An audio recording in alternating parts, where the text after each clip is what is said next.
Hi friends, my name is Adarsh. I am studying in 3rd standard. Now I will say you story in Kannada. ಒಬ್ಬ ಕಡ್ಗಿಯವರ ಮಲ್ಲಪ್ಪ ಅಂತ ಇದ್ನಂತೆ. ಅವನು ತುಂಬ intelligent ಇದ್ನಂತೆ. ಅವನ ಹೆಸರು ಮಲ್ಲಪ್ಪ. ಆದರೆ ಅವನು ದಿನ ಫಾರೆಸ್ಟ್ನಿಂದ ಕಡ್ಗಿ ತರ್ತಿದ್ನ. ಅದಕ್ಕೆ ಅವನ ಹೆಸರು ಕಡ್ಗಿಯವರ ಮಲ್ಲಪ್ಪ ಅಂತ ಆಯಿತು. ಒಂದಿನ ಒಂದು ಮಂತ್ರಿಗೆ ಸಮಸ್ಯೆ ಇರುತ್ತೆ. ಅವನು ಕೇಳ್ಕೊತಾನೆ, ಅವನು ತುಂಬ ಇಂಟೆಲಿಜೆಂಟ್ ಇರ್ತಾನೆ ಅಂತ. ಅದಕ್ಕೆ ಅವನು ಕಡ್ಗಿಯವರ ಮಲ್ಲಪ್ಪನ ವಿಲೇಜ್ಗೆ ಹೋಗ್ತಾನೆ. ಅವಾಗ ಅಲ್ಲಿ ಒಬ್ಬ ಹುಡುಗ ಇರ್ತಾನೆ ರೋಡ್ ಮೇಲೆ ಹೋಗ್ತಿರುವಾಗ.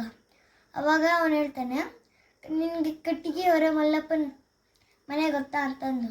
ಅವಾಗ ಅವನು ಹೇಳ್ತಾನೆ, ನಂಗೆ ಭಾಳಷ್ಟು ಬೆಲ್ಲ ಕೊಡಿಸ್ಬೇಕು ಅಂದರೆ ನಾ ತೋರಿಸ್ತೀನಿ ಅಂತಂದು. ಅವಾಗ ಅವನು ತೋರಿಸ್ತಾನೆ ಮನೇನ. ಆಮೇಲೆ ಹೇಳ್ತಾನೆ, ನೀ ಅಂದಿದ್ದಿ ನನಗೆ ಭಾಳಷ್ಟು ಬೆಲ್ಲ ಕೊಡ್ತೀವಿ ಅಂತಂದು. ಅವಾಗ ಅವನ ಅಂಗಡಿಯಲ್ಲಿ ಹೋಗ್ಬಿಟ್ಟು ಹೇಳ್ತಾನೆ, 1 kg ಬೆಲ್ಲ ಕೊಡಿಸ್ತಾನೆ. ಇದು ಬೇಡ, ನೀ ಭಾಳಷ್ಟು ಅಂದಿದ್ದು ಅಂತಂದು 2 kg ಕೊಡಿಸ್ತಾನೆ. ನೀ ಭಾಳಷ್ಟು ಅಂದಿದ್ದಂತಂದು 3 kg ಕೊಡಿಸ್ತಾನೆ. ಆವಾಗ ನೀ ಭಾಳಷ್ಟು ಅಂದಿದ್ದಂತಂದು 1 kg ಇದು 1 ಪೆಂಟಿ ಕೊಡಿಸ್ತಾನೆ.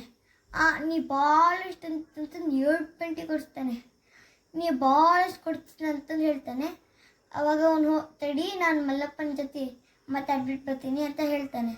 ಅವಾಗ ಅವನು ಹೋದಾಗ ಹೇಳ್ತಾನೆ, ಅವನ ಸಮಸ್ಯೆ ಎಲ್ಲ ಹಲ್ ಮಾಡ್ಕೊಂಡ್ಬಿಟ್ಟು, ಇದು ಆ ಹುಡುಗ ಇದಾರಲ್ಲ, ನಾ ಭಾಳಷ್ಟು ಬೆಲ್ಲ ಕೊಡಿಸ್ತೀನಿ ಅಂದಿದ್ದೆ, ಅವನು 2 ಪೆಂಟಿ ಕೊಡ್ಸ್ರೂ ಬಿಡ್ತಾ ಇಲ್ಲ ಅಂತ ಹೇಳ್ತಾನೆ.